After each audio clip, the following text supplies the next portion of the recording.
Hi all, welcome back to Chitra Prerit vlogs. ಇವತ್ತು ನಾನು ಒಂದು ಒಳ್ಳೆ ಸ್ವೀಟ್ ರೆಸಿಪಿ ಮಾಡ್ತಾಯಿದ್ದೀನಿ. ಸೊ ಅಂಗನವಾಡಿಯಲ್ಲೆಲ್ಲ ಪುಷ್ಟಿ ಅಂತ ಕೊಡ್ತಾರೆ ಗೊತ್ತಾ ಮಕ್ಕಳಿಗೆ ಪೌಡರು. ಸೊ ಅದನ್ನು ಯೂಸ್ ಮಾಡಿಕೊಂಡು ನಾನು ಈ ರೆಸಿಪಿನ ಮಾಡ್ತಾ ಇರೋದು.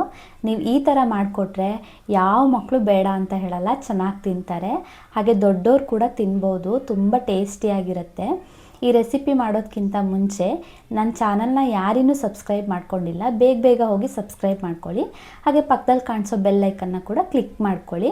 ಇದರಿಂದ ನಾನು ಯಾವುದೇ ವೀಡಿಯೋಸ್ ಅಪ್ಲೋಡ್ ಮಾಡಿದ್ರೂ ಕೂಡ ನೋಟಿಫಿಕೇಷನ್ ನಿಮಗೆ ಸಿಗುತ್ತೆ. ಹಾಗೆ ಕೂಡ ನನಗೂ ಒಳ್ಳೊಳ್ಳೆ ವೀಡಿಯೋಸ್ ಮಾಡಬೇಕು ಅಂತ ಪ್ರೋತ್ಸಾಹ ಸಿಕ್ಕಾಗೂ ಆಗುತ್ತೆ. ಸೊ ವಿಡಿಯೋ ಸ್ಟಾರ್ಟ್ ಮಾಡೋಣ ಬನ್ನಿ. ನಾನಿಲ್ಲಿ ಒಂದು ಮಿಕ್ಸಿ ಜಾರಿಗೆ ಒಂದು 10ರಿಂದ 12 ಬಾದಾಮಿನ, ಹಾಗೆ 7ರಿಂದ 8 ಗೋಡಂಬಿ ಮತ್ತು ಒಂದು ಏಲಕ್ಕಿನ ತೊಗೊಂಡು ಪುಡಿ ಮಾಡ್ಕೊಂಡಿದ್ದೀನಿ. ಮತ್ತು ಅದೇ ಜಾರಿಗೇ ಒಂದು 8 ಖರ್ಜೂರನ ಸೇರಿಸ್ಕೊಂಡು ಅದನ್ನು ಕೂಡ ಮಿಕ್ಸಿ ಮಾಡ್ಕೊಳ್ತಾ ಇದ್ದೀನಿ. ಇದು ಸ್ವೀಟ್ಗೋಸ್ಕರ ಹಾಕ್ಕೊಳ್ತಿರೋದು, ಬೇಕು ಅಂದರೆ ಜಾಗರಿ ಹಾಕ್ಕೊಬೋದು. ಇಲ್ಲಿ ಒಂದು ಪ್ಯಾನ್ ತೊಗೊಂಡು ನಾನು ಸ್ವಲ್ಪ ಹಾಲು ಹಾಕ್ಕೊಂಡಿದ್ದೀನಿ, ಅಂದರೆ 1 ಲೋಟ ಆಗುವಷ್ಟು. ಅದಕ್ಕೆ ಸ್ವಲ್ಪ ನೀರನ್ನು ಸೇರಿಸ್ಕೊಂಡು ಚೆನ್ನಾಗಿ ಕುದಿಸ್ಕೊಳ್ತಾ ಇದ್ದೀನಿ. ಹಾಗೆಯೇ ಇಲ್ಲಿ ಒಂದು ಬೌಲ್ ತೊಗೊಳ್ತಾ ಇದ್ದೀನಿ. ಆ ಬೌಲಿಗೆ ಪುಷ್ಟಿ ಪೌಡರನ್ನು ಹಾಕ್ಕೊಳ್ತಿದ್ದೀನಿ. ನಿಮ್ಗೆ ಎಷ್ಟು ಬೇಕು ಅಷ್ಟು ಹಾಕ್ಕೊಬೋದು. ನಾನಿಲ್ಲಿ 2 ಚಿಕ್ಕ ಬೌಲಲ್ಲಿ ಆಗುವಷ್ಟು ಹಾಕ್ಕೊಂಡಿದ್ದೀನಿ. ಸೊ ಇದನ್ನು ಸ್ವಲ್ಪ ಮಿಕ್ಸ್ ಮಾಡ್ಕೊಬೇಕು. ಇದು ಮಿಕ್ಸ್ ಮಾಡ್ಕೊಂಡ್ಮೇಲೆ ನಾನಿಲ್ಲಿ ಪುಡಿ ಮಾಡ್ಕೊಂಡಿರೋ ನಟ್ಸ್ ಹಾಕ್ಕೊತಿದ್ದೀನಿ. ಹಾಗೆಯೇ ಖರ್ಜೂರನ ಕೂಡ ಸೇರಿಸ್ಕೊತಾ ಇದ್ದೀನಿ. ಅದಕ್ಕೆ ಸ್ವಲ್ಪ ನಾನು ಬಾದಾಮ್ ಡ್ರಿಂಕ್ ಮಿಕ್ಸ್ನ ಸೇರಿಸ್ಕೊತಾ ಇದ್ದೀನಿ, 1-2 ಸ್ಪೂನ್ ಆಗುವಷ್ಟೇ. ಚೆನ್ನಾಗಿ ಮಿಕ್ಸ್ ಮಾಡ್ಕೊಬೇಕು. ಇದೇ ಮಿಕ್ಸ್ಚರ್ಗೆ ನಾನಿವಾಗ 2ರಿಂದ 3 ಸ್ಪೂನ್ ಆಗುವಷ್ಟು ತುಪ್ಪನ ಸೇರಿಸ್ಕೊತಾ ಇದ್ದೀನಿ. ನಿಮಗೆ ಬೇಕು ಅಂತಂದರೆ ನೀವು ಜಾಸ್ತಿನೂ ಸೇರಿಸ್ಕೊಬೋದು, ಟೇಸ್ಟ್ ಚೆನ್ನಾಗಿರುತ್ತಲ್ವ. ಸೊ ಹಾಗಾಗಿ ನಾನು ಸೇರಿಸ್ಕೊತಿದ್ದೀನಿ. ಇದನ್ನು ಕೂಡ ಇವಾಗ ಚೆನ್ನಾಗಿ ಕೈಲಿ ಮಿಕ್ಸ್ ಮಾಡ್ಕೊಬೇಕು. ಎಲ್ಲನೂ ನೀಟಾಗಿ ಹೊಂದ್ಕೋಬೇಕು. ಈ ಥರ ಮಿಕ್ಸ್ ಮಾಡ್ಕೊಂಡಾದಮೇಲೆ 2 ಸ್ಪೂನಷ್ಟು ಬೆಲ್ಲನೂ ಕೂಡ ಸೇರಿಸ್ಕೊಂಡಿದ್ದೀನಿ. ಇದಿಲ್ಲಿ ನಾನು ಸೀಡ್ಸ್ನ ಪುಡಿ ಮಾಡಿ ಇಟ್ಕೊಂಡಿದ್ದೀನಿ. ಸೊ ಇದು ಆಪ್ಷನಲ್ಲು, ಬೇಕು ಅಂತಂದರೆ ನೀವು ಸೇರಿಸ್ಕೊಬೋದು. ಈ ಸೀಡ್ಸ್ ಪೌಡರ್ನ ಕೂಡ ಯಾವ ಥರ ರೆಡಿ ಮಾಡ್ಕೊಳ್ಳೋದು, ಯಾವ್ಯಾವ ಸೀಡ್ಸ್ ಎಲ್ಲ ಹಾಕ್ಕೊಬೇಕು ಅನ್ನೋದು ನಿಮಗೇನಾದರೂ ಬೇಕು ಡೀಟೇಲ್ಸ್ ಅಂತ ಅಂದರೆ ಕಮೆಂಟ್ ಬಾಕ್ಸಲ್ಲಿ ತಿಳಿಸಿ, ಖಂಡಿತ ನಾನು ವಿಡಿಯೋ ಹಾಕ್ತೀನಿ. ಸೊ ಇದು ನೀಟಾಗಿ ಮಿಕ್ಸ್ ಮಾಡ್ಕೊಬೇಕು. ಮಿಕ್ಸ್ ಮಾಡ್ಕೊಂಡು ಆದಮೇಲೆ ಬಿಸಿ ಆಗಿರುತ್ತಲ್ವ ಹಾಲು, ಸೊ ಅದನ್ನು ಹಾಕ್ಕೊಳ್ತಾ ಸ್ವಲ್ಪನೇ ಹಾಕ್ಕೊಂಡು ಇದನ್ನು ಚೆನ್ನಾಗಿ ಮಿಕ್ಸ್ ಮಾಡ್ಕೊಳ್ಬೇಕು. ನಾವಿವಾಗ ಚಪಾತಿ ಹಿಟ್ಟೆಲ್ಲ ನಾದ್ಕೊಳ್ತೀವಲ್ವ, ಸೊ ಆ ಥರನೇ ಇರಬೇಕು. ಆ ಕನ್ಸಿಸ್ಟೆನ್ಸಿ ಇದ್ದರೆ ಸಾಕು. ಸೊ ಸ್ವಲ್ಪನೇ ಹಾಲು ಹಾಕ್ಕೊಂಡು ಈ ಥರ ನೀಟಾಗಿ ಮಿಕ್ಸ್ ಮಾಡಿಕೊಂಡ್ರೆ ಆಗೋಯ್ತು. ಟೇಸ್ಟ್ ಅಂತೂ ತುಂಬಾ ಚೆನ್ನಾಗಿರುತ್ತೆ. ಒಂದ್ಸಲ ಟ್ರೈ ಮಾಡಿ. ರೆಸಿಪಿ ಹೇಗೆ ಬಂದಿತ್ತು ಅಂತೇಳ್ಬಿಟ್ಟು ನನಗೆ ಕೂಡ ಕಮೆಂಟ್ ಬಾಕ್ಸಲ್ಲಿ ತಿಳಿಸಿ.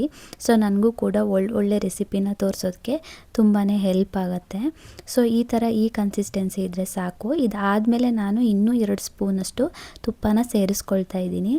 ತುಪ್ಪ ಹಾಕ್ಕೊಂಡಷ್ಟು ರುಚಿ ತುಂಬ ಚೆನ್ನಾಗಿರುತ್ತೆ. ಸೊ ಹಾಗಾಗಿ ತುಪ್ಪ 1-2 ಸ್ಪೂನ್ ಸೇರಿಸ್ಕೊಂಡು ಇದನ್ನು ಕೂಡ ನೀಟಾಗಿ ಮಿಕ್ಸ್ ಮಾಡ್ಕೊಬೇಕು. ಸೊ ಈ ಥರ ಮಿಕ್ಸ್ ಮಾಡಿಕೊಂಡ್ರೆ ಆಗೋಗ್ಬಿಡತ್ತೆ. ನಾನಿಲ್ಲಿ ಚಪಾತಿ ಹಿಟ್ಟು ನಾದ್ಕೊಳ್ತೀವಲ್ವ, ಸೊ ಅದೇ ಥರನೇ ಚೆನ್ನಾಗಿ ಮಿಕ್ಸ್ ಮಾಡಿಕೊಂಡು ನಾದ್ಕೊತಿದ್ದೀನಿ. ಈ ಥರ ನಮಗೆ ಉಂಡೆ ಕಟ್ಟಲಿಕ್ಕೆ ಬರಬೇಕು. ಸೊ ಒಂದ್ಸಲ ನೋಡ್ಕೊಳ್ಳಿ ಅದು ಉಂಡೆ ಕಟ್ಟಕ್ಕೆ ಆಗ್ತಾ ಇದೆಯೋ ಇಲ್ವೋ ಅಂತೇಳ್ಬಿಟ್ಟು. ಕೈಗೆ ಸ್ವಲ್ಪ ತುಪ್ಪನ ಹಚ್ಕೊಳ್ಳಿ. ತುಪ್ಪ ಹಚ್ಕೊಂಡು ಈ ಥರ ಉಂಡೆ ಕಟ್ಕೊಂಡ್ರೆ ಅದು ಒಡ್ಕೊಳ್ಳಲ್ಲ, ಚೆನ್ನಾಗಿ ಉಂಡೆ ಆಗುತ್ತೆ. ಸೊ ನಿಮಗೆ ಯಾವ ಶೇಪ್ ಬೇಕೋ ಆ ಶೇಪ್ ನೀವು ತಟ್ಕೊಬೋದು, ತುಂಬಾ ಚೆನ್ನಾಗಿರುತ್ತೆ. ಸೊ ನಾನಿಲ್ಲಿ 1-2 ಶೇಪ್ ನಿಮಗೆ ಮಾಡಿ ತೋರಿಸ್ತಾ ಇದ್ದೀನಿ. ಸ್ವಲ್ಪ ಅಟ್ರಾಕ್ಟಿವ್ ಶೇಪ್ಸಲ್ಲಿ ಮಾಡಿಕೊಟ್ರೆ ಮಕ್ಕಳು ಕೂಡ ಚೆನ್ನಾಗೇ ತಿಂತಾರೆ.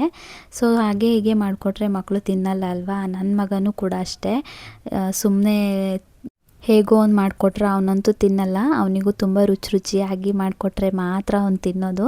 ಸೊ ಹಾಗಾಗಿ ನಾನು ಇದನ್ನು ಟ್ರೈ ಮಾಡಿದ್ದೆ, ತುಂಬ ಚೆನ್ನಾಗಿ ಬಂದಿತ್ತು. ಅವನು ಕೂಡ ತುಂಬ ಇಷ್ಟಪಟ್ಟು ತಿಂದ. ನನ್ನ ಹಸ್ಬೆಂಡ್ ಕೂಡ ಇಷ್ಟಪಟ್ಟು ತಿಂದರು, ಚೆನ್ನಾಗಿತ್ತು ಅಂತ ಹೇಳಿದ್ರು. ಸೊ ಹಾಗಾಗಿ ಈ ರೆಸಿಪಿನ ನಾನು ಕೂಡ ನಿಮಗೂ ಶೇರ್ ಮಾಡ್ತಾ ಇದ್ದೀನಿ. ಸೊ ಒಂದ್ಸಲ ಟ್ರೈ ಮಾಡಿ ಹೇಗೆ ಬಂದಿತ್ತು ರೆಸಿಪಿ ಅಂತ ಕಮೆಂಟ್ ಬಾಕ್ಸಲ್ಲಿ ತಿಳಿಸಿ. ಈ ವಿಡಿಯೋ ಇಷ್ಟ ಆಗಿದರೆ ಖಂಡಿತವಾಗ್ಲೂ ಲೈಕ್ ಮಾಡಿ, ಶೇರ್ ಮಾಡಿ, ಹಾಗೆ ಸಬ್ಸ್ಕ್ರೈಬ್ ಮಾಡ್ಕೊಳ್ಳಿ ನನ್ನ ಚಾನಲ್ನ. ಸೊ ಈ ಥರ ಎಲ್ಲನೂ ಉಂಡೆ ಕಟ್ಕೊಂಡ್ರೆ ಆಗೋಗುತ್ತೆ.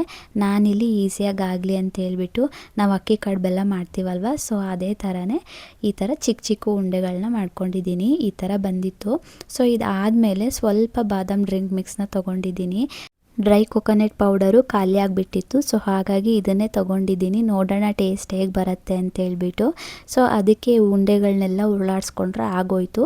ಎಲ್ಲ ಉಂಡೆಗಳನ್ನೂ ಇದೇ ಥರ ಮಾಡಿಕೊಂಡ್ರೆ ರುಚಿಯಾಗಿ ಟೇಸ್ಟಿಯಾಗಿರುವಂತಹ ಪುಷ್ಟಿ ಲಡ್ಡು ರೆಡಿಯಾಗಿ ಹೋಗುತ್ತೆ. ಸೊ ನೀವು ಒಂದು ಸಲ ಈ ರೆಸಿಪಿನ ಟ್ರೈ ಮಾಡಿ, ಮನೆಯವರೆಲ್ಲರೂ ಚೆನ್ನಾಗಿ ತಿಂತಾರೆ. ಸೊ ನನಗೂ ಕಮೆಂಟ್ ಬಾಕ್ಸಲ್ಲಿ ತಿಳಿಸಿ ಹೇಗೆ ಬಂದಿತ್ತು ಅಂತ. ಒಳ್ಳೆ ರೆಸಿಪಿಯೊಂದಿಗೆ ನೆಕ್ಸ್ಟ್ ಒಂದು ಒಳ್ಳೆ ವಿಡಿಯೋದಲ್ಲಿ ಸಿಗ್ತೀನಿ. ಅಂಟಿಲ್ ದೆನ್ ಟೇಕ್ ಕೇರ್, ಬಾಯ್ ಬಾಯ್.